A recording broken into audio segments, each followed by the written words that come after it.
Hello everyone, कैसे हैं आप सब। एक बार पुनः कोचिंग क्लासेस पर स्वागत है। उम्मीद करता हूं आप सब अच्छे होंगे, मस्त होंगे, बेहतर होंगे और आप सभी की पढ़ाई बेहतर चल रही होगी। प्यारे बच्चों, क्लास 12 फिजिक्स की बात करें, चैप्टर नंबर 7 चल रहा है प्रत्यावर्ती धारा। और प्रत्यावर्ती धारा तो आप लोगों को यूं आसानी से क्लियर हो गया होगा कि सर जब धारा का दिशा और परिमाण दोनों समय के साथ बदलता रहता है, उस धारा को हम प्रत्यावर्ती धारा के नाम से जानते हैं। इस तरीके से बच्चों, जिसका समीकरण भी हमने पहले लेक्चर में करा दिया था। आज का तीसरा लेक्चर है कि I बराबर होता है I not sine omega T. उम्मीद करता हूं बच्चों इसे आप लोगों ने देख लिया होगा और दोनों लेक्चर को देखना बहुत जरूरी है। क्रम से देखने से क्या होता है कि कोई भी डाउट नहीं रह जाता। आज का जो हमारा टास्क है प्यारे बच्चों, ये तो क्लियर है कि प्रत्यावर्ती धारा समीकरण कैसे निकलता है, ये आपने पढ़ लिया होगा। प्रत्यावर्ती धारा किसे कहते हैं? समय के साथ दिशा परिमाण दोनों बदलता जाता है। आज का जो हमारा टास्क है ना प्यारे बच्चों, कि प्रत्यावर्ती धारा का वर्ग माध्य मूल मान क्या होता है। प्रत्यावर्ती धारा का वर्ग माध्य मूल मान, ये हमारा टॉपिक है। वर्ग माध्य, देखो बच्चों, प्रत्यावर्ती धारा का वर्ग करके माध्य निकालेंगे, टोटल समय में कितना धारा बह रहा है। फिर बोला है मूल मान, यानी इसका वर्गमूल निकालेंगे। समझ रहे हो ना, इस कहानी को आप समझ लेंगे तो टोटल काम हो जाएगा। क्या बोला गया? वर्ग, धारा का वर्ग, इसके बाद माध्य निकालेंगे। माध्य मतलब 0 से t समय तक धारा I स्क्वायर कितना बह गया बच्चों, और इसका फिर मूल मान मतलब वर्गमूल निकालेंगे। समझ में आ गया? ये चीज आप लोगों को बार बार समझा रहा हूं, शब्द से ही अर्थ समझिएगा, है ना, कोई भी दिक्कत नहीं होगी। ठीक है, क्या बोला गया? प्रत्यावर्ती धारा का वर्ग। ठीक है सर, प्रत्यावर्ती धारा का वर्ग, ये प्रत्यावर्ती धारा, इसका वर्ग। ठीक है, मूल मान, वर्ग माध्य। माध्य कैसे निकालेंगे कि 0 से t समय तक कितना बहा और टोटल t का भाग कर देंगे तो माध्य निकल कर आ जाता है। जिससे आप लोग औसत पढ़ते आ रहे हो ना कि आंकड़ों का योग बटे आंकड़ों की संख्या, यानी 0 से t तक में I स्क्वायर का मान कितना है और जितना समय लगा उसका हम भाग कर देंगे। इसका मूल मान यानी इसका वर्गमूल, ये आपका बच्चों रूट मीन स्क्वायर कहलाता है। या इधर वर्गमूल न लगाकर, ये पक्षांतर होता है तो वर्ग हो जाता है, तो इधर अपना I स्क्वायर RMS कर लेंगे बच्चों, तो ये अपना जो वर्गमूल है हट जाएगा, तो 0 से t हो जाएगा I का स्क्वायर अपॉन t। इस फॉर्मेट से अपन निकालेंगे। कुछ समझ में आया? नहीं आया? आएगा बिल्कुल, समय है ना, आप लोगों को समझ में आया, थोड़ा समय लगेगा। बोला क्या गया बच्चों, इतना आप लोग यदि फार्मूला जनरेट कर लिए कि प्रत्यावर्ती धारा का वर्ग माध्य मूल मान, वर्ग करके माध्य निकालो और फिर उसका वर्गमूल निकालो, तो मूल मान, मूल का मतलब होता है वर्गमूल। ठीक है बच्चों, इसी से क्वेश्चन बनता है भैया कि प्रत्यावर्ती धारा के रूट मीन स्क्वायर, वर्ग माध्य मूल मान और शिखर मान में संबंध। ठीक है, शिखर मान मतलब अधिकतम वैल्यू, जो धारा का, प्रत्यावर्ती धारा का अधिकतम वैल्यू होता है बच्चों। चलिए शुरू करते हैं, थ्योरम पर आते हैं बच्चों कि एक पूर्ण चक्र में I स्क्वायर के माध्य के वर्गमूल को ही प्रत्यावर्ती धारा का वर्ग माध्य मूल मान कहते हैं। शब्द से अर्थ निकल रहा, प्रत्यावर्ती धारा का वर्ग यानी 0 से t में I स्क्वायर का मान कितना है, और माध्य का मतलब बच्चों जितना समय लगा उसका भाग करेंगे। मूल मतलब वर्गमूल, खत्म कहानी। तो शुरू करते हैं कि माना किसी क्षण प्रत्यावर्ती धारा का समीकरण, माना किसी क्षण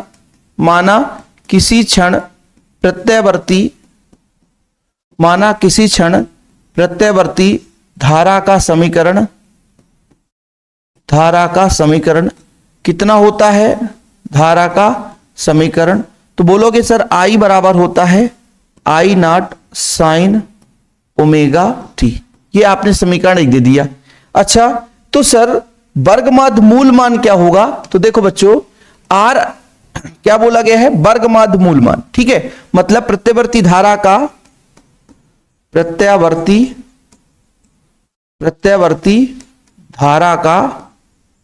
वर्ग माध्य मूल मान निकालना है बच्चों के लिए। ठीक है, बड़ा सिंपल है, कुछ भी नहीं है। बोला ये गया बच्चों, ये IRMS कैसे निकलेगा? IRMS कैसे निकलेगा? ऐसे निकलेगा कि टोटल कितना धारा बह रहा है, टोटल कितना धारा बह रहा है, यानी I उसका वर्ग निकाल करके बच्चों, टोटल कितना धारा बह रहा है उसका वर्ग निकाल करके, टोटल कितना समय लग रहा है, टोटल कितना समय लग रहा है, कैपिटल T। कहां से कहां? 0 से t तक, 0 से t तक बच्चों, कहां से कहां तक? 0 से t तक। अब इसका हम जानते हैं कि एक छोटे से वैल्यू को बड़ा करना है तो बच्चों, तो उसको हम समाकलन कर देते हैं तो बड़े से क्षेत्र का मान आ जाता है। अब IRMS देखो बच्चों, अब इसका वर्गमूल ना लिखा करके इधर वर्ग लगा देते हैं तो वही चीज है, चाहे इधर वर्गमूल लगाओ चाहे वर्ग। कारण क्योंकि यहां पर बच्चों जब हम कैलकुलेशन करेंगे तो ये दो लिखना आसान होगा और वर्गमूल हर जगह लगाना कठिन होगा, समय ज्यादा लगेगा, इसलिए हर जगह वर्गमूल नहीं लगाना है। ठीक है सर, इतना तो क्लियर हो गया, किसी बच्चे को प्रॉब्लम नहीं होगी। आई का मान कितना है वैल्यू पुट कर दो, आई का मान कितना है वैल्यू पुट कर दो। ठीक है, तो जब आई का मान वैल्यू पुट करेंगे तो आई स्क्वायर RMS हो गया। आई स्क्वायर का मान कितना है, आई स्क्वायर का मान कितना है, 0 से t ही रहने देना बच्चों, तो है I not sine omega T. ठीक है, साइन ओमेगा टी, इसका पूरा का वर्ग करेंगे और dt है ये बच्चों, और पूरे में बटे में कैपिटल T कर देंगे, पूरे में बटे में कैपिटल T। वर्ग करो थोड़ा सा, वर्ग करो, जब वर्ग करोगे तो आई स्क्वायर RMS बराबर 0 से अपना t चल रहा है, आई नॉट का square sine omega square t, फिर बच्चों dt, और नीचे में बटा t तो है ही है, बटा t तो है ही है। जो कांस्टेंट है उसे बाहर ले लो, जो कांस्टेंट है उसे बाहर ले लो, आई स्क्वायर RMS जो कांस्टेंट है, जैसे आई नॉट स्क्वायर इसे बाहर ले लो, बटा t, इसको बाहर ले लिया, कहां से 0 से t तक, बचा कितना बच्चों, sine square omega t dt। अच्छा सर, साइन स्क्वायर का तो समाकलन होता ही नहीं है, हमने कभी पढ़ा ही नहीं है। वैसे यदि आप लोग मैथ वाले नहीं होंगे तो आपको दिक्कत जाएगी, यहां भी यदि मैथ वाले आप नहीं है तो यहां भी दिक्कत जाएगी। बोले सर कैसे दिक्कत जाएगी, हम बताते हैं। देखो एक फॉर्मेट होता है बच्चों, एक फार्मूला होता है, आप लोगों को थोड़ा सा फार्मूला मैं आपको बता देता हूं तो ठीक रहेगा, चीजें समझने भी आसान रहेगी। ठीक, ये फार्मूला आप लोगों को पता होना चाहिए कि चूंकि cos 2 थीटा बराबर होता है 1 minus 2 sine square theta, 2 sine square theta, तो प्यारे बच्चों 2 साइन स्क्वायर थीटा बराबर कितना हो जाएगा, ये माइनस इधर आ गया प्लस हो गया, ये प्लस इधर जाएगा तो 1 माइनस cos 2 थीटा हो जाएगा। अब साइन स्क्वायर थीटा बराबर यदि बोले तो बोलोगे सर ये गुणा में 2 इधर जाएगा तो भाग में हो जाएगा, 1 minus cos 2 theta divide by 2। ये साइन स्क्वायर थीटा का मान है, इस साइन स्क्वायर थीटा का मान है इस फॉर्मेट में। अच्छा इसलिए मैं आपसे कह दूं कि साइन स्क्वायर ओमेगा टी का मान कितना होगा, थीटा की जगह ओमेगा टी करेंगे तो यहां पर आ जाएगा 1 minus cos 2 omega T divide by 2। ठीक, ये फार्मूला भाई, ये फार्मूला आप लोगों को पता होना चाहिए। ये फार्मूला जनरेट हो गया है, 11th फिजिक्स में पढ़ते हैं इसको, और बच्चों 12th के मैथ में, 11th के मैथ में तो काम त्रिकोणमिति में 1000 बार आता है। तो इस साइन स्क्वायर ओमेगा टी का मान यहां पे रख देंगे समीकरण 2 से, समीकरण 2 से। ठीक प्यारे बच्चों, साइन स्क्वायर ओमेगा टी की जगह 1 minus cos 2 omega T upon 2 यहां पे वैल्यू पुट करेंगे। बताओ यदि किसी बच्चे को प्रॉब्लम हो तो स्क्रीनशॉट ले सकता है। ठीक है, किसी बच्चे को प्रॉब्लम हो तो स्क्रीनशॉट ले सकता है, समय बहुत कम है अपने लिए इसलिए इसको फास्ट करते हैं। ठीक, चलिए देखिएगा प्यारे बच्चों, समीकरण 2 में मान रखने पर, समीकरण 2 में मान रखने पर जो हमने मान लिया है उसको रख देते हैं। कितना आया, तो इधर आया सर आई स्क्वायर RMS, इधर अपना 0 से t ही चल रहा है,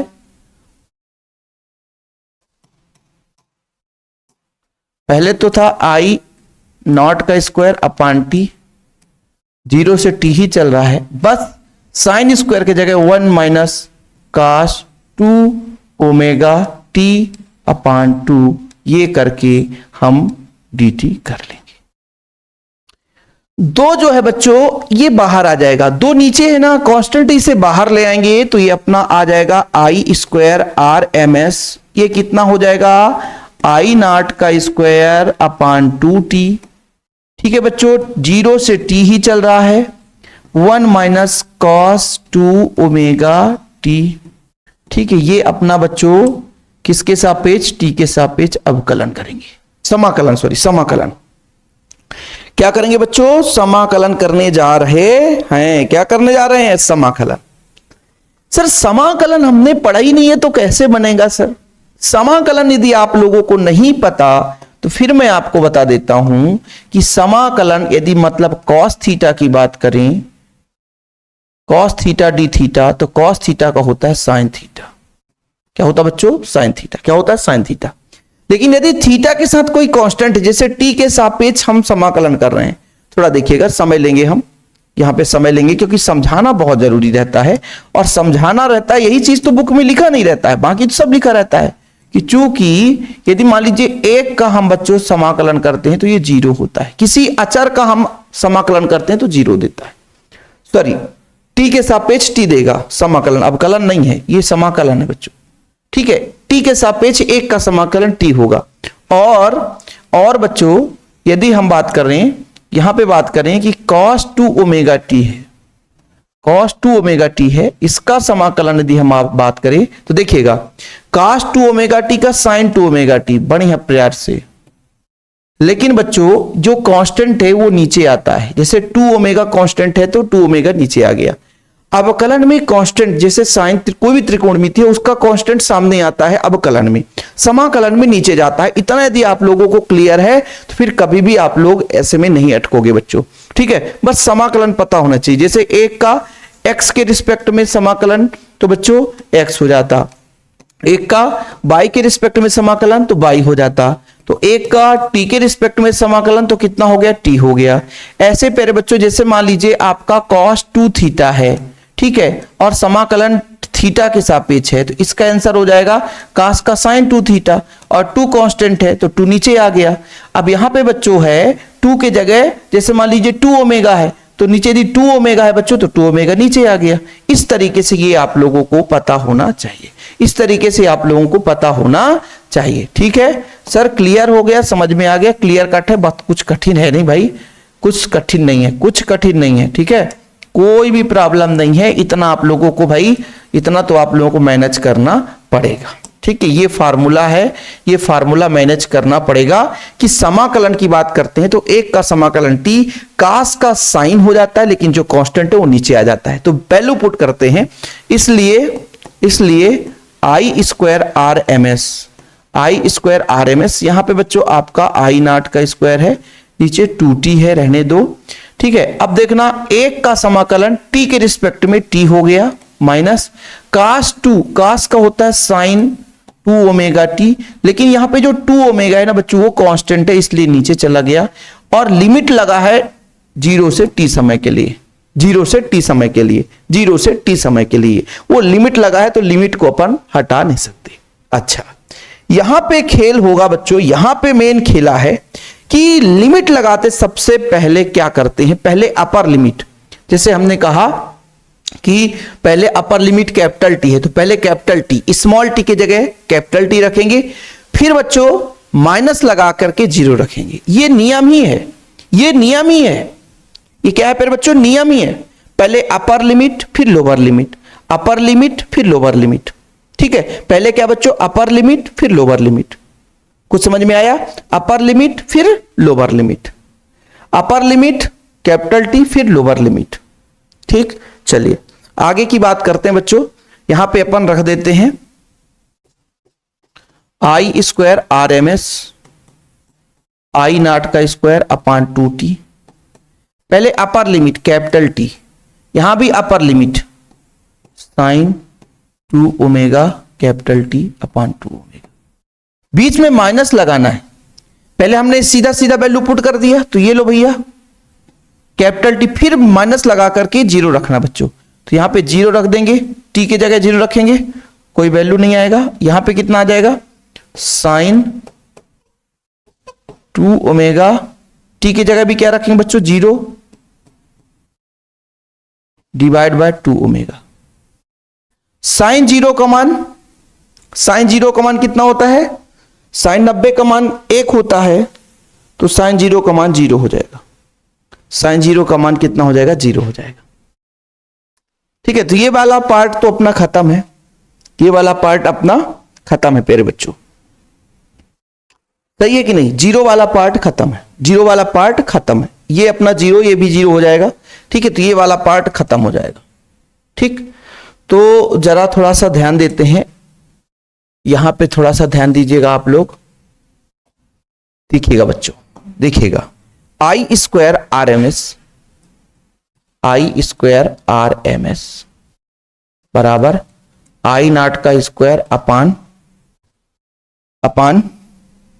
2t।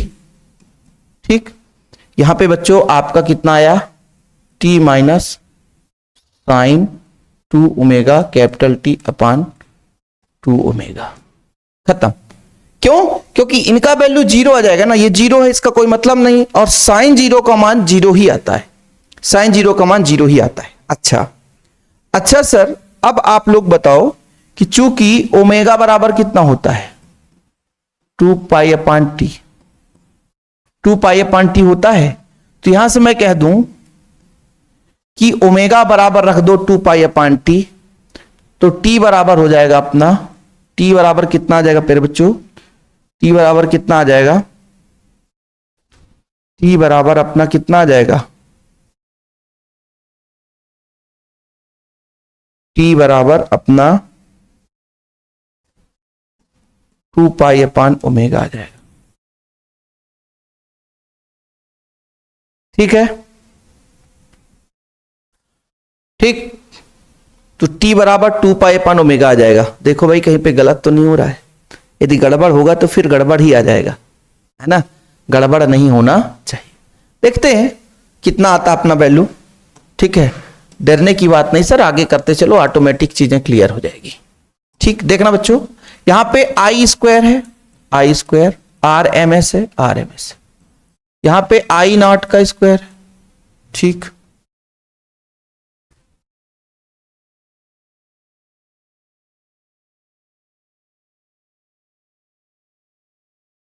पहले अपन क्या करते हैं, टी के जगह क्या कर दें बच्चों, 2 पाई अपान ओमेगा कर दें। तो 2 पाई अपान ओमेगा, कहीं पे ओमेगा और भी आया था क्या, गड़बड़ नहीं होना चाहिए यार, कहां पे गड़बड़ हो रहा है, कुछ तो है जहां पे मसला गड़बड़ हो रहा है, कुछ तो गड़बड़ मामला है। 2 पाई अपान ओमेगा, 2 पाई अपान ओमेगा, टी के जगह 2 पाई अपान ओमेगा से ओमेगा कैंसिल हो जाएगा, तो टी से टी भी कट जाएगा, है ना। चलो कोई बात नहीं है, कोई बात नहीं है, चलो रहने दो, 1 मिनट, किसी का कॉल आ गया। चलो करते हैं अपन, यहां पे 2t ही रहने दो, कोई बात नहीं, यहां पे t रहने दो, यहां पे साइन रहने दो, यहां पे 2 ओमेगा की जगह 2 पाई अपान टी कर दो, इंटू टी कर दो अपान 2 ओमेगा कर दो, कोई फर्क नहीं पड़ता। I square, I square R M S, I not का स्क्वायर अपान 2t रहने दो, यहां पे बच्चों t हो जाएगा माइनस साइन, t से t कट जाएगा, और साइन तो दूनी 4 पाई हो जाएगा, ओमेगा बराबर कोई दिक्कत नहीं है, ये अपना 2 पाई है। अब देखना बच्चों, साइन 180 का मान 0, तो साइन 2 पाई 360 का मान 0, तो 360 से दूना 720 का मान भी 0, ध्यान रखिएगा, तो ये पूरा 0 हो जाएगा, पूरा का पूरा 0 हो जाएगा। तो आई स्क्वायर आर एम एस बराबर हो गया आई नॉट का square upon 2t into T. ठीक, टी से टी काट दो बच्चों, I square R M S बराबर हो गया, यहां पे आपका पूरा 0 हो जाएगा, ये पूरा वैल्यू 0 हो जाएगा। आपको दिक्कत है ना, आपको दिक्कत है यदि, तो एक स्टेप में और कर देता हूं, तो फिर दिक्कत नहीं रहेगी, ये अपना t रहेगा, ये पूरा 0 आ जाएगा। पूरा 0 क्यों आ जाएगा, यही मैं सोच रहा था कि भाई लिमिट तो मैंने बाद में पुट किया, तो गड़बड़ तो नहीं हो गया, है ना, गलत नहीं होना चाहिए, नहीं तो बाद में बच्चे भर भर के कमेंट करेंगे, है ना। तो ये अपना आ गया, क्लियर है ना भाई। 4 पाई, साइन 0 का मान 0, साइन 180 का मान 0, साइन 360 का मान 0, पाई में कितना भी गुणा करोगे, जब 180 का मान 0, तो चाहे 2 पाई हो, चाहे 3 पाई हो, चाहे 4 पाई हो, चाहे 5 पाई हो, चाहे 4 पाई हो, सबका मान 0 ही आएगा। ठीक है, तो ये अपना 0 हो गया, तो अपना आ गया बच्चों I square upon 2t into t T के जगह आप वैल्यू पुट करोगे तो भी ठीक है, नहीं करोगे तो भी ठीक है। टी से टी कट जाएगा, टी से टी कट जाएगा, टी से टी कट जाएगा। ठीक है, देखो जब टी से टी कट जाएगा अपने पास आया I R M S square बराबर कितना था बच्चों, इधर 2i था, नहीं था,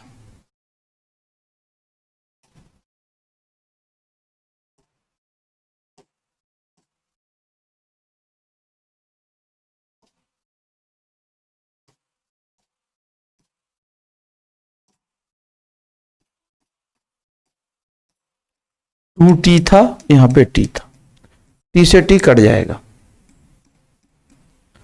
आई स्क्वायर आर एम एस का मान आ गया आई नॉट का स्क्वायर अपॉन 2।